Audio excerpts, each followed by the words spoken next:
Sir आपने looting की बात की थी, ये मिशन जो हो रहा है उसको लेके रोजगार भी है, विकास भी है, लेकिन राहुल गांधी की पद यात्रा होगी, वो जो है पलायन को नौकरी दो पे बात करने के लिए बिहार में है। देखिए, आज जो हमने आप लोगों को कष्ट दिया, एक ज़माना था बिहार में कि सबसे यदि कोई समृद्ध था पटना के बाद जगह था तो वो भागलपुर कमिश्नरी थी। और भागलपुर कमिश्नरी अंग प्रदेश, पुराना अंग प्रदेश, इसकी जो चौहद्दी थी वो यहाँ से लेके बख्तियारपुर बाढ़ तक और इधर दार्जिलिंग तक था। लेकिन जो कुछ भी हुआ हो, श्री कृष्ण सिंह के बाद इस इलाके को थोड़ा बहुत भागवत झा आज़ाद आप कह लीजिए कि उन्होंने भागलपुर के ऊपर ध्यान दिया। इसके बाद ये पूरा क्षेत्र नेग्लेक्टेड ही रहा और इस कारण से बेरोजगारी कहिए, विस्थापन कहिए, पलायन कहिए, गंगा का कटाव कहिए, एक बड़ा मुद्दा हमेशा हम लोगों के साथ रहा।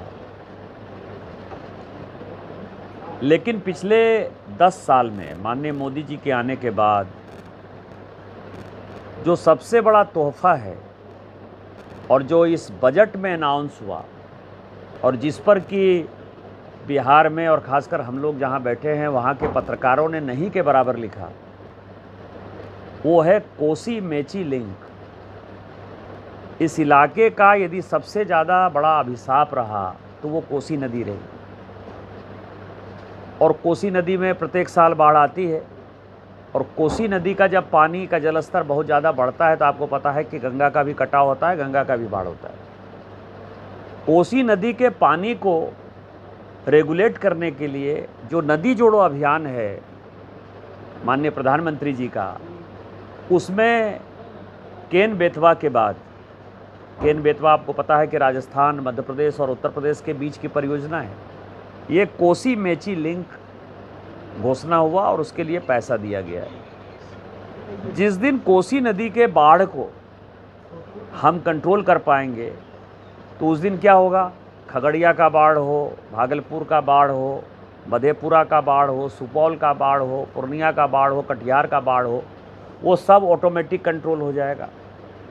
तो ये एक बड़ा है जो कि माननीय मोदी जी ने किया और डबल इंजन की सरकार थी तो स्वाभाविक तौर पर ये काम जो है राज्य सरकार को करना है, तो माननीय नीतीश कुमार जी के सहयोग से ही वो काम हो पाएगा। दूसरा जो बड़ा काम है कि एक ज़माने में आप लोगों को तो कम इसका अंदाज़ा होगा, हम लोगों को इसका अंदाज़ा है कि जो पूरा दियरा था वो दियरा बाढ़ के चपेट में भी था और दियरा में चूँकि कनेक्टिविटी नहीं थी इस कारण विस्थापन भी होता था और आतंक का जो है एक बड़ा पर्याय जो है वो पूरा दियरा बेल्ट था। उस दियरा के बेल्ट में इतनी बड़ी रेल लाइन जो विक्रमशिला कटेरिया रेल लाइन है, यदि एक तरह से आप देखेंगे तो वो रेल लाइन पूरा का पूरा दियरा में ही है। चाहे वो तौफील दियरा हो, चाहे दयालपुर दियरा हो, चाहे बरबन्ना का दियरा हो, चाहे उस पार में तिनटंगा से लेके आप कटेरिया तक जाएंगे तो दियरा में बनेगा रेल लाइन, ये किसी ने नहीं सोचा। तीसरा जो इस बजट में अनाउंस हुआ है कि बक्सर से लेके साहबगंज तक हम जो है पैरेलल गंगा के किनारे किनारे जो है वो रोड बनाएंगे। कई एक लोगों को लगता है कि वो ब्राउन फील्ड रोड होगा, लेकिन वो रोड बेसिकली जो है वो ग्रीन फील्ड रोड होगा। और वो रोड गंगा के किनारे जो अभी पटना में उसका थोड़ा सा झलक आप लोगों को देखने को मिला होगा, जो पूरा मैरीन ड्राइव पटना में गंगा के किनारे है, वो जिस दिन बन जाएगा तो आप भागलपुर शहर का बात करिए, आप कहलगांव का बात करिए, आप पीरपैंती का बात करिए, आप सुल्तानगंज का बात करिए, आप मुंगेर का बात करिए, ये सब शहर यदि बहुत उस तरफ खगड़िया का बात करिए, इसीलिए आगे नहीं बढ़ पाया क्योंकि आप ये समझें एक तरफ हम लोग का रेलवे लाइन है, एक तरफ गंगा है, तो मेन शहर जो भागलपुर का है वो तो दबा हुआ है ना, वो सांस कैसे ले। आज भी हम आ रहे थे तो ट्रैफिक की इतनी बड़ी समस्या है। ट्रैफिक की समस्या का समाधान कभी नहीं हो सकता है जब तक कि वो रोड नहीं खुले। तो वो रोड जिस दिन बन जाएगा तो आप समझें कि कितना बड़ा हो जाएगा, वो भी 4 लेन का रोड बनेगा। इसके बाद पीरपैंती में पावर प्लांट, आज एक कहलगांव में पावर प्लांट है, पीरपैंती का पावर प्लांट हो गया। मतलब यदि आप इंडस्ट्री के हिसाब से देखेंगे, मैंने कल भी कहा कि चिराग जी जो है वो आए, यदि खगड़िया में विकास होना है, यदि नौगछिया का विकास होना है, वहाँ के केला का, मकई का विकास होना है, तो निश्चित तौर पर एक फूड प्रोसेसिंग प्लांट की बात चल रही है मेरे समझ से बीरपुर नौगछिया के आसपास, वो जल्दी ही खुलने वाला है।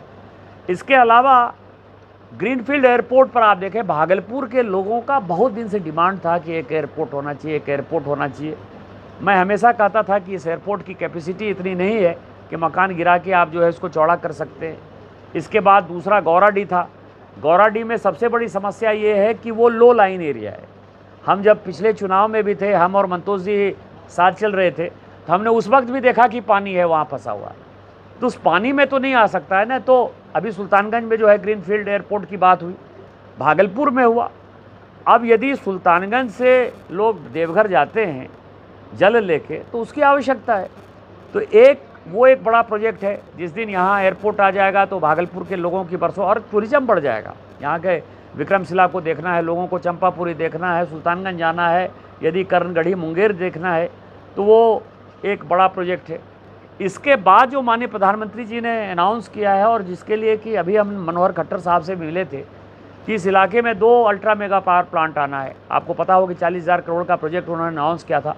बांका में 4,000 मेगावाट का जो है पावर प्लांट आना।